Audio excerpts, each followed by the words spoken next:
Hey guys, आपका स्वागत है मेरे चैनल एड्यूल्यूमिनेसेंस पर। आज की वीडियो में मैं लेकर आई हूँ सिंथेसिस ऑफ क्लोरामफेनिकॉल। ये टॉपिक मैंने उठाया है 6 सेमेस्टर की मेडिसिनल केमिस्ट्री से। कई सारे स्टूडेंट्स हैं जिनको टॉपिक्स तो मिल जाते हैं अलग अलग जगह, लेकिन सिंथेसिस समझने में दिक्कत जाती है। मारना तो रट्टा ही पड़ता है, लेकिन फिर भी कुछ ईजी तरीके बता रही हूँ जिनसे आप ईजीली क्लोरामफेनिकॉल को याद कर सकें और उसकी सिंथेसिस को भी। अब देखो, क्लोरामफेनिकॉल यानी कि ये एक जो ड्रग है, ये किस क्लास से बिलोंग करती है? ये बिलोंग करती है एंटीबायोटिक्स की नाइट्रोबेंजीन क्लास से। यानी कि इस ड्रग के स्ट्रक्चर में पेरेंट रिंग होगी नाइट्रोबेंजीन। तो हमें सबसे पहले कोई ऐसी मोइटी चाहिए एज अ प्रिकर्सर जो कि नाइट्रोबेंजीन कैरी करती हो। तो हम यहाँ पे एज प्रिकर्सर या स्टार्टिंग मटेरियल के तौर पे हम यहाँ पर ले रहे हैं 1,4-नाइट्रोफिनाइल इथानॉन। ठीक है, 4th पोजीशन पे नाइट्रो, ये फिनाइल हो गया, और ये इथानॉन का स्ट्रक्चर है फर्स्ट पे। ठीक है, तो ये इथानॉन का स्ट्रक्चर हो गया। अब इसकी रिएक्शन हमने करवानी है किसके साथ में? ब्रोमीन के साथ में। जब ब्रोमीन के साथ में रिएक्शन होगी तो ये बनाएगा 2 ब्रोमो, ये H रिमूव करके Br ऐड हो गया, तो ये बन गया 2 ब्रोमो 1,4-नाइट्रोफिनाइल इथानॉन। अब ये जो कंपाउंड हमारे पास आया है, हम इसकी रिएक्शन करवा देंगे हेक्सामाइन के साथ में। ये जो स्ट्रक्चर आपको दिखाई दे रहा है, इसे हम कहते हैं हेक्सामाइन। इसका स्ट्रक्चर आमतौर पर आप इस तरह से बनाते हैं, पर यहाँ पे मैंने डायरेक्टली लिख दिया है। तो अब इस हेक्सामाइन के साथ रिएक्शन कराएंगे विथ HCl और इथानॉल। जब ये रिएक्शन कंप्लीट होगी तो रिएक्शन में क्या बन जाएगा? 2 अमाइनो 1,4-नाइट्रोफिनाइल इथानॉन हाइड्रोक्लोराइड। यानी क्या हुआ यहाँ पर? जो CH2Br यहाँ पर आपको दिख रहा है, इस CH2Br में से Br रिमूव हुआ, उसकी जगह हेक्सामाइन से अमाइन ग्रुप आकर यहाँ पर जुड़ गया और HCl एज अ सॉल्ट यहाँ पर प्रेजेंट है। ठीक है, अब ये जो कंपाउंड बना है, इसकी रिएक्शन आपने करवानी है एसिटिक एनहाइड्राइड के साथ में। अब जब एसिटिक एनहाइड्राइड के साथ में रिएक्शन हो जाएगी तो आपके पास जो कंपाउंड बनेगा उसमें क्या होगा? जो NH2 था ना, यहाँ पर इस H2 में से एक H रिमूव हुआ और यहाँ पर जुड़ जाएगा कौन सा ग्रुप? आपका एसिटाइल ग्रुप। ठीक है, COCH3 जुड़ गया। चलो, असाइल ग्रुप ऐड हुआ। अब हम आगे बढ़ते हैं।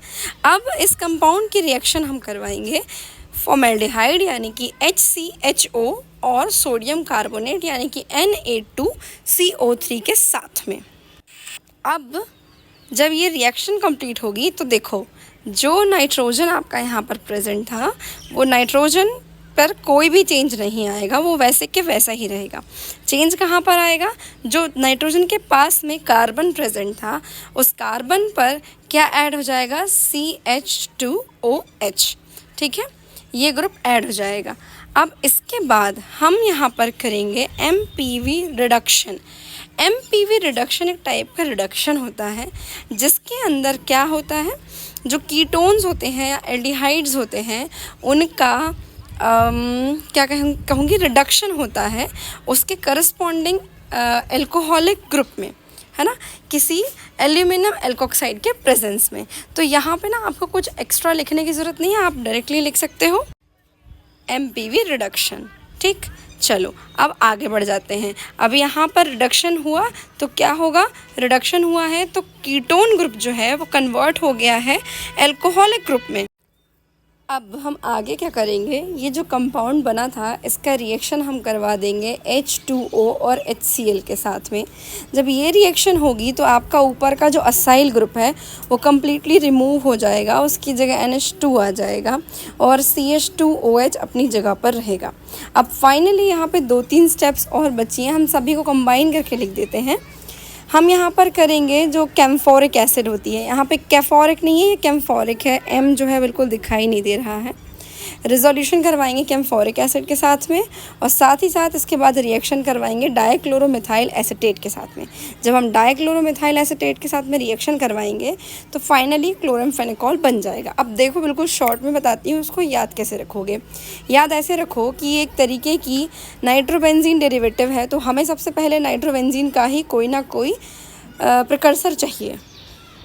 उसके बाद हमको एक ऐसा कंपाउंड चाहिए जो कि इस नाइट्रोबेंजीन डेरिवेटिव के अंदर क्या इनकॉर्पोरेट कर सके, मीथानॉलिक ग्रुप जैसे कि CH2OH इनकॉर्पोरेट कर सके। एक ग्रुप आ जाएगा आपका डाइक्लोरोमेथाइल एसीटेट ग्रुप।